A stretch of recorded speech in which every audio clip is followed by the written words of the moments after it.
Hello दोस्तों, welcome back to my channel learn classes में आप सभी को स्वागत करते हैं। यदि आप इस चैनल पर नए हैं तो प्लीज़ चैनल को सब्सक्राइब कर लीजिए, वीडियो को लाइक कर लीजिए और जो बेल आइकन है ना उसे भी प्रेस कर लीजिएगा, ताकि हम जब भी कोई वीडियो अपलोड करेंगे ना तो सबसे पहले वीडियो आपके पास पहुंचेगा। तो हम लोग क्या पढ़ रहे थे, हम लोग 11th क्लास का जो अकाउंट सब्जेक्ट है ना, 11th क्लास में जो अकाउंट सब्जेक्ट है इसके अंदर चैप्टर नंबर, पाठ नंबर, भाग नंबर 9 को पढ़ रहे थे, जिसका नाम है कैश बुक। कैश बुक को हिंदी में क्या कहते हैं? रोकर बही, जिसके अंदर यानी इस बुक को हम स्पेशल बुक भी कहते हैं और सब्सिडरी बुक भी कहते हैं। कैश बुक की सबसे बड़ी खासियत यह है ना कि इसके अंदर केवल कैश और बैंक से होने वाले ट्रांजैक्शन को रिकॉर्ड करते हैं। कैश बुक के अंदर हम लोग क्या पढ़ रहे थे? कल हम लोग क्या पढ़ रहे थे कैश बुक के अंदर? कल हम लोग क्या पढ़ रहे थे? तो कल हम लोग ना पीटी कैश बुक के बारे में जिक्र किए थे। पीटी कैश बुक के बारे में पूरा थ्योरेटिकल यानी पूरा इंट्रोडक्शन जो है ना हम लोग पढ़े थे। कैश बुक के पार्ट है। तो पीटी कैश बुक हिंदी में क्या कहते हैं? पीटी कैश बुक को हिंदी में कहते हैं खुदरा रोकर बही, यानी रोकर बही है तो है, कैश बुक मतलब रोकर बही तो है, लेकिन पीटी मतलब होता है खुदरा। तो ये खुदरा रोकर बही है जो कैश बुक का सब्सिडरी बुक है। पीटी कैश बुक क्या है? तो पीटी कैश बुक जो है ना यह कैश बुक का सब्सिडरी बुक है। इसके अंदर यानी पीटी कैश बुक के अंदर बिजनेस में हो रहे सभी छोटे मोटे खर्चे को रिकॉर्ड करते हैं। तो अगर कोई पूछे, अगर आप पीटी कैश बुक के बारे में नहीं जानते हैं, पीटी कैश बुक क्या है, कैसे काम करता है, तो कल हम लोग ना इसके बारे में ऑलरेडी जो है ना पूरा इंट्रोडक्शन जो है ना बढ़िया से पढ़े हैं। तो आपसे मेरा रिक्वेस्ट है कि जाके आप वो वीडियो जरूर देखिए। आज हम लोग ना पीटी कैश बुक के बारे में, पीटी कैश बुक से रिलेटेड क्वेश्चन करेंगे। तो सबसे पहले याद रखिएगा कि पीटी कैश बुक जो है ना एक कैश बुक ही है, लेकिन कैश बुक का सब्सिडरी बुक है, कैश बुक को सहायता करने वाला बुक है। इसके अंदर बिजनेस में हो रहे छोटे से छोटे खर्चों को रिकॉर्ड करते हैं जो कैश बुक के अंदर नहीं किया जाता है या लमसम में करते हैं। पूरा डिटेल के साथ पीटी कैश बुक पे करते हैं। तो जो कैश बुक मेंटेन करता है ना, जो कैश बुक बनाता है, उसको हम बोलते हैं बिग कैशियर बोलते हैं। यानी जो कैश बुक बनाता है, जो कैश बुक में सारे ट्रांजैक्शन को रिकॉर्ड करते हैं, उसे हम बिग कैशियर कहते हैं। लेकिन जो पीटी कैश बुक बनाता है उसे हम स्मॉल कैशियर कह सकते हैं, स्मॉल कैशियर या पीटी कैशियर भी कहा जाता है। तो cash book, PT cash book जो है ना दो सिस्टम पे काम करता है। पीटी कैश बुक दो सिस्टम पे काम करता है। पहला impressed system, IMPREST, impressed system, जिसे हम हिंदी में कहते हैं पेशगी प्रणाली। और दूसरा ऑर्डिनरी या नॉन इम्प्रेस्ड सिस्टम, ऑर्डिनरी या नॉन इम्प्रेस्ड सिस्टम, जिसे हिंदी में कहते हैं गैर पेशगी प्रणाली। तो हम जो भी क्वेश्चन करेंगे ना, यानी पीटी कैश बुक के अंदर जो भी क्वेश्चन करेंगे वह इम्प्रेस्ड सिस्टम पे करेंगे।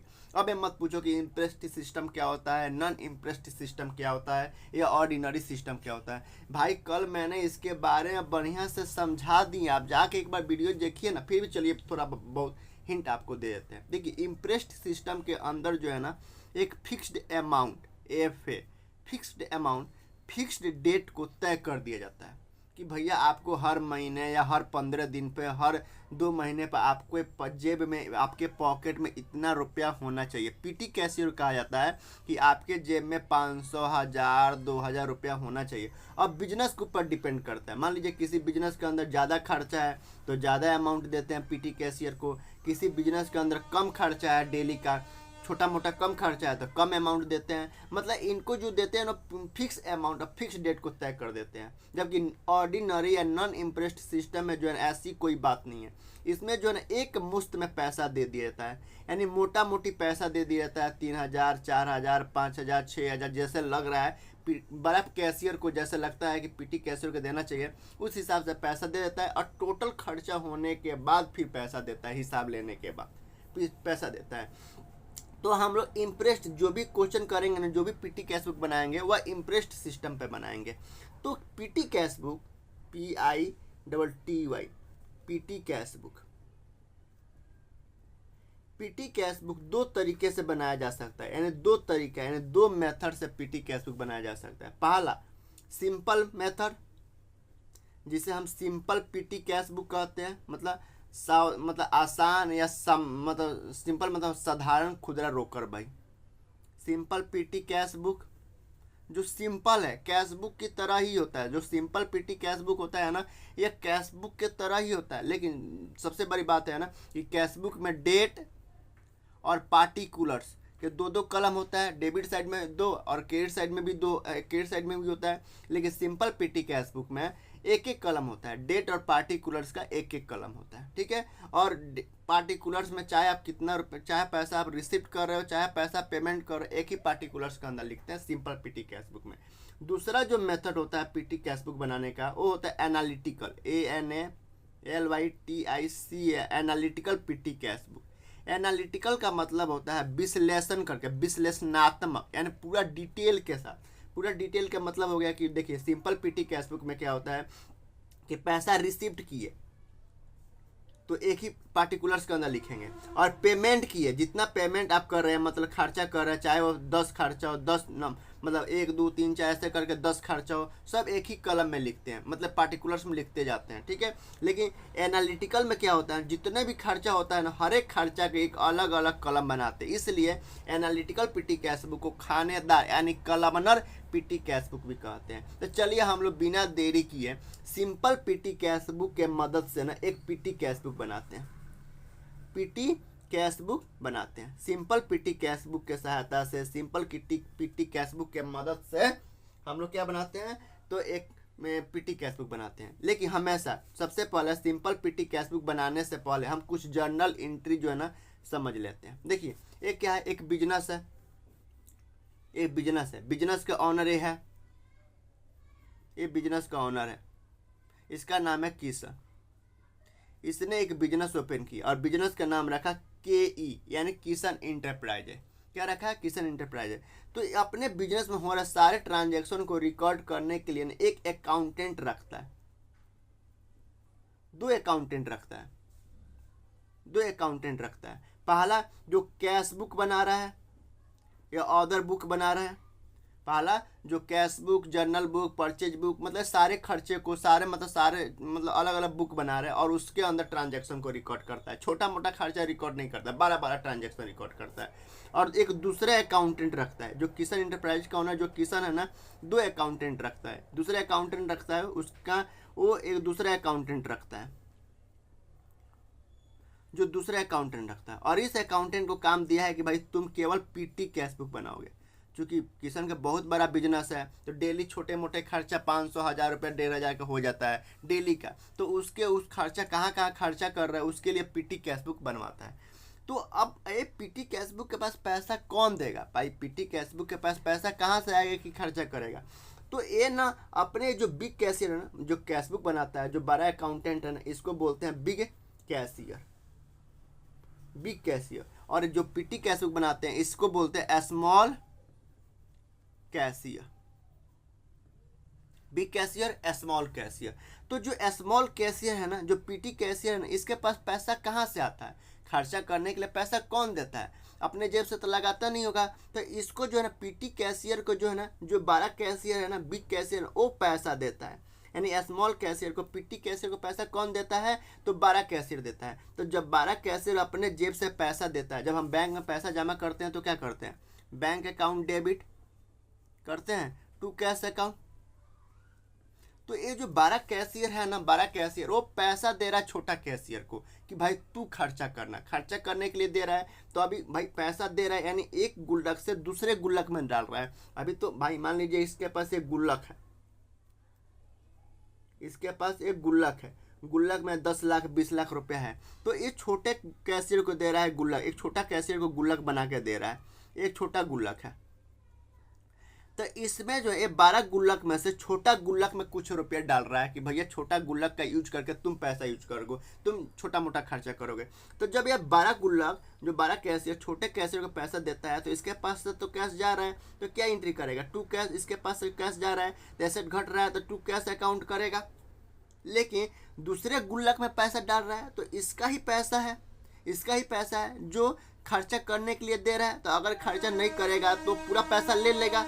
अगर छोटा कैशियर खर्चा नहीं करेगा तो बड़ा कैशियर पूरा पैसा ले लेगा। तो यानी अपना पैसा दूसरे को ट्रांसफर कर रहा है, दूसरे व्यक्ति को दे रहा है, बिजनेस का ही पैसा है। तो एक एसेट क्रिएट कर रहा है। तो क्या कर रहा है, उसको उसका नाम देगा पीटी का। एक एसेट बढ़ रहा है, यानी दूसरे के गुल्लक में डाल रहा है, अपना ही गुल्लक है, छोटा सा गुल्लक है। तो इस गुल्लक का क्या नाम, पीटी नाम है, क्योंकि खुदरा रुपया दे रहा है, 5-5 का सिक्का दे रहा है, 10-10 का सिक्का दे रहा है। तो एसेट बढ़ ही रहा है ना। तो जब बड़ा कैशियर छोटा कैशियर को पैसा देता है ना, हमेशा याद रख लेना कि पीटी कैश बुक में जब बड़ा कैशियर छोटे कैशियर को पैसा देता है तो हमेशा PT cash account debit to cash account, क्योंकि इसका एक एसेट क्रिएट हो रहा है। पीटी कैश अकाउंट डेबिट हो रहा है क्योंकि इसका एक एसेट बढ़ रहा है, खुदरा रुपया बढ़ रहा है, टू एक दूसरा एसेट घट रहा है। अब पीटी कैशियर क्या एंट्री करेगा, भाई बड़ा कैशियर है, जब ये कैश बुक बनाएगा तो अपने क्रेडिट साइड में बाई पीटी कैश बुक लिखेगा, by PT cash book, PT cash लिखेगा। इसका मतलब पीटी कैश को पैसा दिए है, यह रिकॉर्ड करेगा ना। तो जब भी बड़ा कैशियर जब छोटे कैशियर पीटी कैशियर को पैसा देता है तो हमेशा लिखता है petty cash account debit to cash account. अब बड़ा छोटे पीटी कैशियर के पास पैसा आ रहा है तो क्या करेगा, यही एंट्री करेगा, petty cash account debit to cash account. मतलब बड़ा कैशियर यही एंट्री करेगा, छोटा कैशियर भी यही एंट्री करेगा, petty cash account debit to cash account. तो हमेशा एक चीज़ हमेशा आप दिमाग में याद कर लेना कि जब बिग कैशियर स्मॉल कैशियर को यानी पीटी कैशियर को जब पैसा देता है ना, जब पैसा देगा ना खर्चा करने के लिए, तभी खर्चा किया नहीं है तो उसका एक एसेट बढ़ रहा है, दूसरे गुल्लक में डाल रहा है खर्चा करने के लिए, वो भी गुल्लक बिजनेस का ही गुल्लक है। तो एक एसेट बढ़ रहा है, petty cash account debit to cash account, cash कम हो रहा है। ठीक है। दूसरा, अब पीटी कैशियर के पास पैसा आ गया भाई, अब पीटी कैशियर के पास पैसा आ गया, पीटी कैश आ गया, मतलब खुदरा पैसा आ गया भाई खर्चा करने के लिए। पीटी कैशियर का petty cash account debit to cash account आ गया, ये पहला एंट्री हो गया।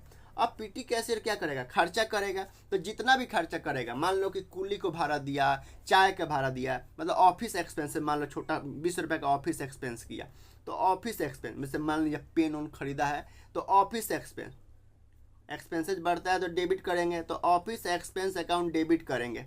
कौन, पीटी कैशियर। हम जो भी अब ट्रांजेक्शन कर रहे हैं ना, हम अपने आप को पीटी कैशियर मानेंगे, हम अपने आप को क्या मानेंगे, पीटी कैशियर। मान लीजिए ये ट्रांजेक्शन, जितने भी ट्रांजेक्शन है ना, ये हम कर रहे हैं, हम मतलब हम अकाउंटेंट है, छोटा अकाउंट है, पीटी कैशियर है। तो हमारे पास से खर्चा हो रहा है तो हम लिखेंगे ऑफिस एक्सपेंस अकाउंट डेबिट। तो हम कहाँ से पैसा देंगे भाई, जो हमारे पास पीटी कैश के रूप में जो खुदरा रुपया आया उसी से तो पेमेंट करेंगे। तो जब भी हम पेमेंट करेंगे ना, जब भी खर्चा करेंगे तो उस खर्चे का नाम डेबिट करिएगा, टू पीटी कैश अकाउंट करिएगा। भाई खुदरा पैसा से ही तो पेमेंट कर रहे हैं, तो टू पीटी कैश अकाउंट करेंगे। ठीक है। हमेशा दो एंट्री करेंगे, जब पैसा छोटे कैशियर को पैसा रिसिप्ट होता है तो petty cash account debit to cash account, और जितना खर्चा करता है तो उस खर्चा का नाम लिखेंगे, यानी particular expenses account debit to petty cash. भाई पीटी कैश ही तो है मेरे पास पीटी कैश ही तो है, तो पीटी कैश से पैसा ट्रांसफर करेंगे। जैसे मान लीजिए घर में ब्याह पड़ा है, घर में किसी का शादी पड़ा है, तो पिताजी जो है ना, पिताजी तो भैया पिताजी हैं और ये उनकी पत्नी है, ये पत्नी है। तो पिताजी तो है ही हैं बड़ा खर्चा करने के लिए, लेकिन पिताजी जो है ना मम्मी को यानी पत्नी को उन्होंने 2-3 हज़ार रुपया दे दिए, 3 हज़ार रुपया दे दिए, जो भी छोटा खर्चा है ना तुम खर्चा करोगे। तो पत्नी भी तो खर्चा कर रही है, तो खर्चा का नाम लिखेगी, डेबिट करेगी, खर्चा का अकाउंट डेबिट करेगी, और जो पैसा दिए उसी पैसा में से तो पेमेंट करेगी। तो इनके पास कौन सा पैसा है, खुदरा पैसा है, यानी पीटी कैश आया तो to petty cash account. Petty cash account कम होते जा रहा है तो to petty cash account, to petty cash account. भाई यहाँ पीटी कैश अकाउंट डेबिट है, यानी एसेट पड़ा हुआ है, अब खर्चा हो रहा है धीरे धीरे, तो क्रिएट करते जाएंगे। तो आई होप कि समझ में आ गया होगा। ठीक है। अब चलिए हम लोग जर्नल एंट्री समझ में आ गया होगा। अब हम लोग सिंपल पीटी कैश बुक के मदद से ना एक क्वेश्चन बनाते हैं। हम क्वेश्चन जब भी बनाएंगे ना तो हम अपने आप को समझेंगे कि मैं छोटा कैशियर हूँ, यानी पीटी कैशियर हूँ। ठीक है। तो चलिए बिना देरी किए क्वेश्चन बनाते हैं। क्वेश्चन पढ़ लीजिए पहले। क्वेश्चन कह रहा है कि right of the simple PT cash book, यानी सिंपल यानी साधारण यानी सामान्य PT cash book banana from the following particular given. जो पार्टिकुलर गिवन वैल्यू, जो नीचे पार्टिकुलर्स दिया है ना, जो विवरण दिया है, इस पार्टिकुलर्स को देख के आपको सिंपल पीटी कैश बुक बनाना है। तो सबसे पहले हेडिंग लिखिएगा सिंपल पीटी कैश बुक। अब देखिए सबसे पहले अमाउंट, भाई सिंपल पीटी कैश बुक में हमेशा 7 कॉलम होता है। पहला अमाउंट रिसीव का, क्योंकि simple PT cash book 12 cashier से पैसा रिसीव कर रहा है तो सबसे पहले रिसीव का एंट्री करेगा, तो अमाउंट रिसीव का कॉलम। और जो छोटा कैशियर है वो कहाँ से पैसा रिसीव कर रहा है, बड़े कैशियर से। और बड़े कैशियर कहाँ से पैसा दे रहा है, अपने कैश बुक से पैसा दे रहा है ना, तो दूसरा जो कॉलम होगा वो होगा CBF यानी कैश बुक फोलियो। तीसरा डेट, किस डेट को पेमेंट ले रहा है या किस डेट को खर्चा कर रहा है, तो तीसरा डेट का कॉलम। चौथा पार्टिकुलर्स, एक ही पार्टिकुलर्स होता है, एक ही डेट का कॉलम होता है सिंपल पीटी कैश बुक में। तो पार्टिकुलर्स में लिखेंगे वही जो अकाउंट डेबिट क्रेडिट हो रहा है उस अकाउंट को यहाँ पे लिखेंगे। उसके बाद वाउचर नंबर, लेजर फोलियो और अमाउंट पेड, कितना अमाउंट आप पेड की हो, मतलब पीटी कैसे कितना अमाउंट पे कर रहा है, अमाउंट पेड का कॉलम है। और कितना अमाउंट रिसीव कर रहा है तो रिसीव कॉलम है। तो सिंपल पीटी कैश में सिंपल पीटी कैश बुक में 7 कॉलम होता है, 1 2 3 4 5 6 7। तो चलिए सबसे पहले अब ट्रांजैक्शन पढ़ते हैं। कह रहा है कि अब देखिए, अभी मत कहिएगा पीटी कैशियर को कितना, अब बिजनेस के ऊपर डिपेंड करता है। मान किसी का बिजनेस 12 हो तो पीटी कैशियर को थोड़ा बड़ा अमाउंट देगा, किसी का बिजनेस छोटा है तो छोटा है। मान लीजिए किसी का बिजनेस में डेली का 10 रुपये करके महीने का 100 रुपये खर्चा और 300 रुपये खर्चा हो रहा है तो 300 रुपये देगा। किसी के बिजनेस के अंदर महीने का 10,000 12,000 रुपये खर्चा हो रहा है, छोटा मोटा खर्चा, तो 10,000 12,000 रुपये देगा पीटी कैशियर को। ठीक है, तो सबसे पहले अमाउंट रिसीव करेगा पीटी कैशियर, जब भी आएगा ना इसके पास अमाउंट रिसीव करेगा। और जो भी हम क्वेश्चन करेंगे इम्प्रेस्ड सिस्टम पे हम क्वेश्चन करेंगे। कह रहा है कि amount receive from chief cashier, यानी मेन कैशियर को, मेन कैशियर से, हम पीटी कैशियर है, हम छोटा कैशियर है, मेन कैशियर से ना 7500 रुपया मिल रहा है। तो 7500 रुपया मिल रहा है तो हम एंट्री क्या करेंगे, भाई 7500 रुपया मिल रहा है तो सबसे पहले हमारा पीटी कैश एक गुल्लक बढ़ रहा है तो हम पीटी कैश अकाउंट डेबिट करेंगे, क्योंकि हमारे पास खुदरा रुपया आ रहा है तो पीटी कैश अकाउंट डेबिट करेंगे। भाई 7500 रुपया आ रहा है खर्चा करने के लिए, कैसे, तो टू कैश अकाउंट, यही एंट्री कर। भाई जब भी पैसा रिसीव होगा ना तो हम ऐसा यही एंट्री करेंगे। बड़ा कैशियर भी और छोटा कैशियर भी यही एंट्री करेगा, petty cash account debit to cash account. भाई मान लीजिए 12 कैशियर है और एक छोटा कैशियर है, तो इस छोटा कैशियर के पास पैसा आ रहा है तो पीटी कैश अकाउंट डेबिट करेंगे, और बड़ा कैशियर के पास पैसा जा रहा है तो इसकी टू कैश अकाउंट करेगा। अब PT cash account debit side में है तो अगर यहाँ पे एक ही पार्टिकुलर्स है तो अगर आपको समझना होगा ना तो यहाँ पे छोटा सा समझ लेना कि यहाँ 2 कॉलम है। ठीक है, अब हम पीटी कैश बुक बना रहे हैं तो जाहिर सी बात है petty cash book account debit है तो डेबिट है तो अंदर तो आएगा नहीं क्योंकि ऊपर है, तो अंदर कौन आएगा, टू कैश अकाउंट, तो टू कैश अकाउंट लिख देंगे, टू कैश अकाउंट लिख देंगे। कितना रुपया आ रहा है, 7500 पर रिसीव हो रहा है ना, तो अमाउंट रिसीव के कॉलम में लिखेंगे 7500 रुपया। कैश बुक फोलियो में कुछ नहीं लिखेंगे। डेट किस डेट को आ रहा है, तो 1 नवंबर को, तो 01 नवंबर NOV 1 नवंबर को। वाउचर नंबर में कुछ नहीं, लेजर फोलियो में कुछ नहीं, अभी अमाउंट पेड नहीं कर रहे हैं तो अमाउंट पेड के कॉलम में कुछ नहीं। दूसरा कह रहा है कि पेड टेलीग्राम चार्ज, आप जो है ना पेटी कैशियर जो है ना टेलीग्राम चार्ज पे किया है, यानी खर्चा पे किया है, तो खर्चा पे किया है तो एंट्री क्या करेगा, भाई खर्चा पे किया है तो उस खर्चा का नाम लिखेगा टेलीग्राम, टेलीग्राम एक्सपेंसेज। भाई ये भी जिस तरह कैश बुक के अंदर हम खर्चा को रिकॉर्ड करते थे ना, वैसे ही पीटी कैश बुक जो है ना खर्चा को रिकॉर्ड करेगा। तो टेलीग्राम एक्सपेंस अकाउंट डेबिट करेंगे। और पैसा कहाँ से दे रहा है, तो चूंकि इसके पास तो पीटी कैश है तो पीटी कैश पैसा दे रहा है, टू पीटी कैश अकाउंट। भाई इसके पास तो है नहीं, इसके पास कैश है लेकिन कैश कौन कैश है, तो पीटी कैश है, छोटा अमाउंट है तो टू पीटी कैश अकाउंट। कितना, 1000 रुपया, तो 1000 रुपया लिख देंगे। अब इधर क्या है, petty cash account credit side में है, तो क्रेडिट साइड में है तो इस ऑन द पार्टिकुलर्स में हम क्या लिखते थे, भाई जब हम डेबिट और क्रेडिट में जब हम करते थे तो क्रेडिट साइड में चूंकि पीटी हम जिसका लेजर बनाते थे वो तो अंदर कभी आएगा नहीं, ऊपर ही रहेगा। तो पीटी कैश ऊपर है तो अंदर कौन आएगा सर, उसका अपोजिट वाला आएगा। अपोजिट क्या है, तो टेलीग्राम एक्सपेंस अकाउंट डेबिट है, तो डेबिट की जगह पर हम क्या लिखते हैं, बाई लिखते थे ना, तो by Telegram expense, Telegram expense account लिखने की जरूरत नहीं है। और कितना रुपया पे किए हैं, तो अब अमाउंट पेड के कॉलम में लिखेंगे कि 1000 रुपया जा रहा है, यानी 7500 रुपया रिसीव हुआ है पीटी बड़ा कैशियर से, जिसमें से 1000 रुपया तो पे कर दिए, क्यों, तो टेलीग्राम एक्सपेंस के नाम पे। और एक मैं चीज़ आपको बता दूं कि जब जब पैसा रिसीव होगा ना सिंपल पीटी कैश बुक में, जब जब पैसा रिसीव होगा इस पार्टिकुलर्स में टू कैश अकाउंट होगा। जब भी पैसा रिसीव होगा टू जैसे मान लीजिए अगर न्यूज़पेपर बेच के पैसा आ रहा है तो cash petty cash account debit to sale paper, to sale newspaper account, तो हमेशा जब भी पैसा रिसीव होगा तो टू लिखेंगे।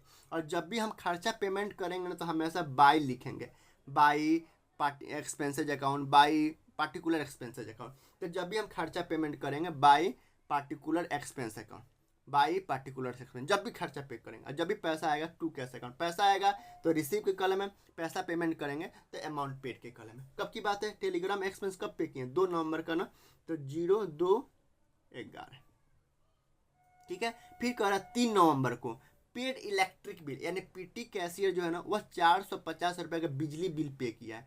तो बाई इलेक्ट्रिसिटी एक्सपेंस कितने, कब की बात है, तो 3 नवंबर की।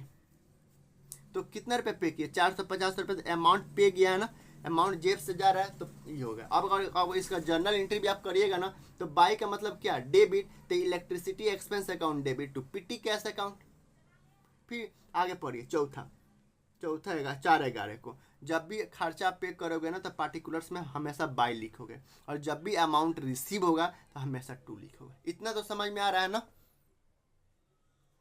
फिर चौथा पढ़िए, चौथा कह रहा है कि परचेज पोस्टेज स्टाम्प, यानी जो पीटी कैशियर है ना, जो छोटा कैशियर वह परचेज किया है, पोस्टेज एंड स्टाम्प परचेज किया है, यानी पोस्टेज एंड स्टाम्प के नाम पे 250 रुपया की वो खर्चा किया है। तो बाई पोस्टेज एंड स्टाम्प,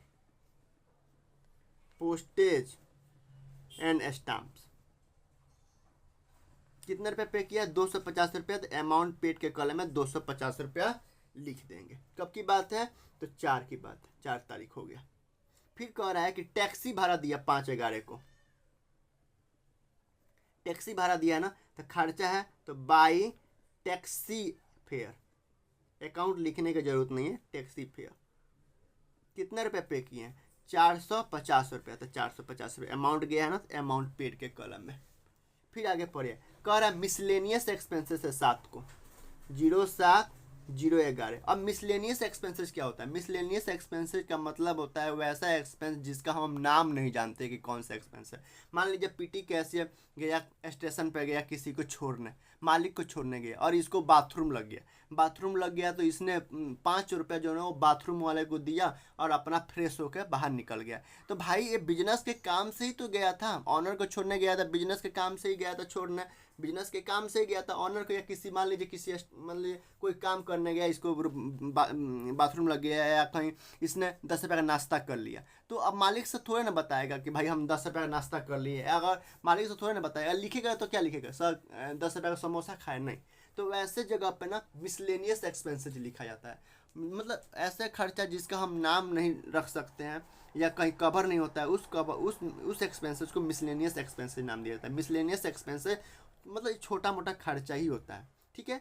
तो बाई एक्सपेंसेज है ना, तो बाई जब भी एक्सपेंस करेंगे तो सिंपल पीटी कैश बुक में बाई लिखेंगे, बाई मिसलेनियस, मिसलेनियस। कितना रुपया खर्चा किया, 300, तो 300 रुपये अमाउंट पेड के कॉलम में लिख देंगे।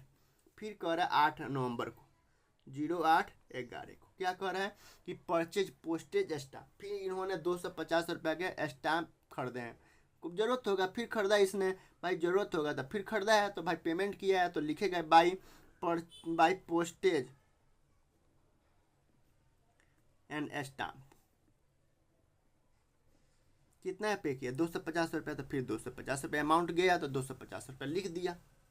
फिर कह रहा है कि टेलीफोन का रिपेयर कराया, उसमें 350 रुपये गया 9 नवंबर को। तो लिखो भाई जितना खर्चा किए हो हम तो लिखेंगे, तो बाई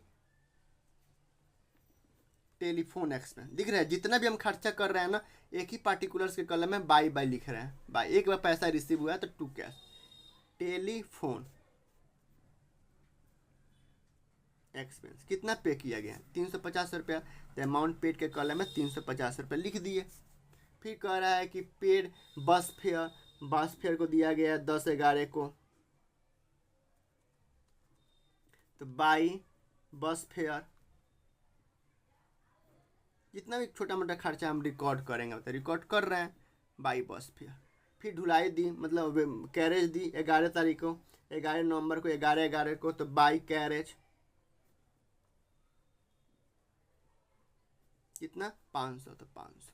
अब पूरा ट्रांजैक्शन एक कंप्लीट हो गया। तो जो ट्रांजैक्शन कंप्लीट हो गया तो अमाउंट रिसीव और अमाउंट पेड का कॉलम मैच होना चाहिए। मतलब समझिए क्रेडिट है और अमाउंट रिसीव डेबिट है। भाई रिसीव डेबिट का मतलब क्या, कैशबुक में हम डेबिट का मतलब क्या होता है, पैसा आ रहा है नहीं रिसिप्ट हो रहा है, और क्रेडिट का मतलब क्या, पैसा पेमेंट हो रहा है। तो अपने आप को इसको डेबिट समझ लीजिए, इसको क्रेडिट समझ लीजिए। डेबिट क्रेडिट लिखने की जरूरत नहीं है, लेकिन समझिए पैसा जा रहा है इसका मतलब पैसा डिक्रीज हो रहा है, क्रेडिट हो रहा है, और पैसा आ रहा है तो 75 से डेबिट हो रहा है। तो हमेशा बराबर होना चाहिए। तो बराबर करने के लिए इधर कर देते हैं, इधर करते हैं, नीचे लाइन खींचते हैं, नीचे यहाँ पे, सॉरी ऊपर गलती से खींच दिए हैं, और इधर भी करते हैं, बराबर करेंगे। तो इधर 7500 है, 7500 है, तो ज़्यादा से ज़्यादा हम 7500, इम्प्रेस्ड सिस्टम है तो ज़्यादा से ज़्यादा 7500 ही खर्चा कर सकते हैं, 7500 ही खर्चा कर सकते हैं। तो यहाँ भी 7500 आएगा। अब इधर कितना कम हो रहा है क्रेडिट साइड में, यानी अमाउंट पेड में कितना कम हो रहा है, तो उसको जोड़िए। तो खर्चा कितना किए, 1000 रुपया प्लस 450 प्लस 250, फिर 450, 300, 250, फिर 350, 150, 500, यानी टोटल खर्चा हुआ 3700 रुपये का खर्चा हुआ। कितना रुपया खर्चा हुआ, टोटल 3700 खर्चा हुआ। टोटल कितना खर्चा हुआ है, टोटल खर्चा हुआ 3700 रुपया खर्चा हुआ।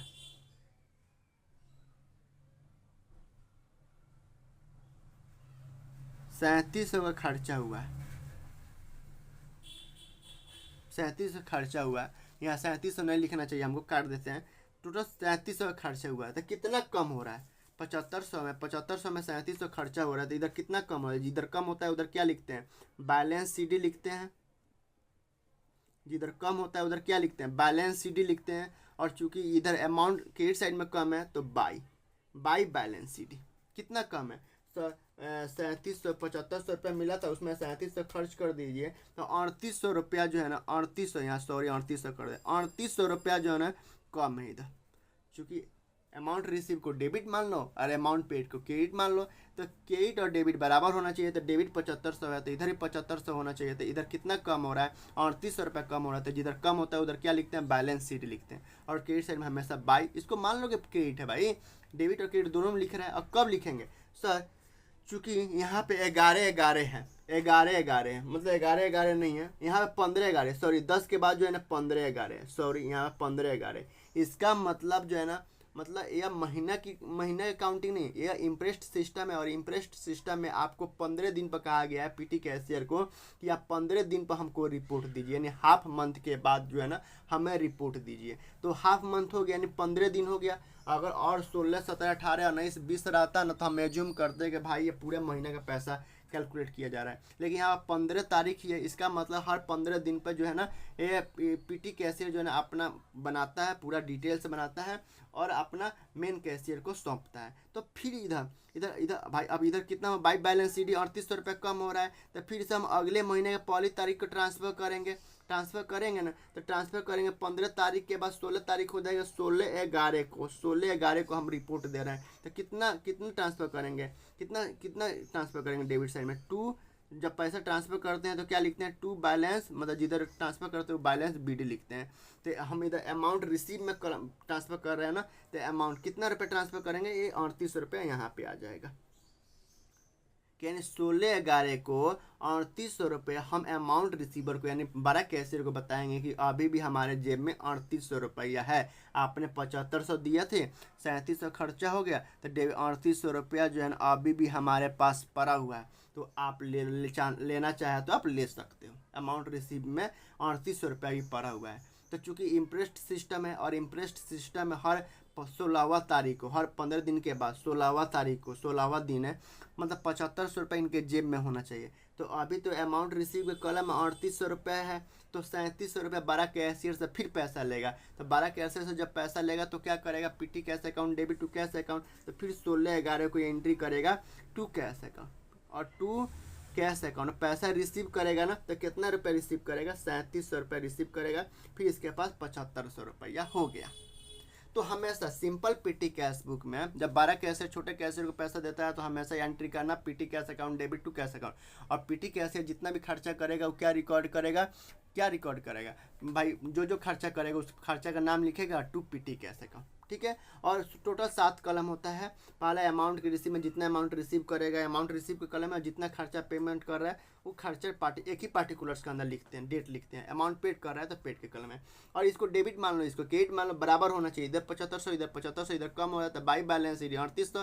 फिर अगले महीने पॉली मतलब 15 दिन के बाद, चूँकि अगले महीने नहीं है 15 दिन के बाद रिपोर्ट देना है, तो 16/11 को रिपोर्ट कर रहा है कि सर 3800 रुपया पड़ा हुआ है। तो फिर इम्प्रेस्ड सिस्टम है, और इम्प्रेस्ड सिस्टम में एक निश्चित अमाउंट एक निश्चित डेट को होना चाहिए। तो हर 16वें दिन इनके जेब में 7500 होना चाहिए। तो 3700 रुपये और 12 कैशियर से मिल गया। और जब 12 कैशियर से पैसा मिलता है तो हम क्या करते हैं, petty cash account debit to cash account. तो पीटी कैश को हम बनाए ऊपर है तो अंदर कौन आएगा, टू कैश, तो टू कैश लिख दिए। तो आई होप कि आपको समझ में आया होगा। फिर भी यदि समझ में नहीं आया तो मेरा नंबर है ना आपके पास 9576537239, मुझे कॉल करिए और मुझसे पूछिए। मैं कोशिश करूंगा कि और बेहतरीन से बेहतरीन आपको समझाएं। अगर ये सिंपल पीटी कैश बुक है, अगर वही कहता है ना, कल हम लोग एनालिटिकल के बारे में पढ़ेंगे, एनालिटिकल पीटी कैश बुक भी बनाएंगे। उसमें क्या होगा ना, ये जितने भी खर्चा है ना, 1 2 ऊपर से गिनिए, 1 2 3 4 5 6 7 8 9, ये जितने भी खर्चा है ना, हर एक खर्चा के एक अलग अलग कलम बनेगा। हर एक खर्चा का अलग अलग कलम बनेगा। टेलीग्राम एक्सपेंस के अलग बनेगा, इलेक्ट्रिसिटी एक्सपेंस, अमाउंट पेड में अमाउंट पेड भी होगा, लेकिन टोटल अमाउंट पेड होगा, इसके अंदर भी लिखेंगे, लेकिन खर्चा के एक अलग अलग कलम भी बनेगा। वो हो गया एनालिटिकल पीटी कैश बुक, मतलब पूरा विश्लेषण के साथ। तो कल हम लोग इस पर क्वेश्चन करेंगे, ठीक है। तो कल एनालिटिकल क्वेश्चन। आई होप कि आपको ये सिंपल पीटी कैश बुक आपको समझ में आया होगा, ठीक है। फिर भी यदि समझ में नहीं आता है तो मेरा नंबर दिया हुआ है, कॉल करिए और मेरा चैनल को सब्सक्राइब करिए, लाइक करिए, ठीक है। चलिए बाय, फिर कल मिलते हैं, बाय बाय।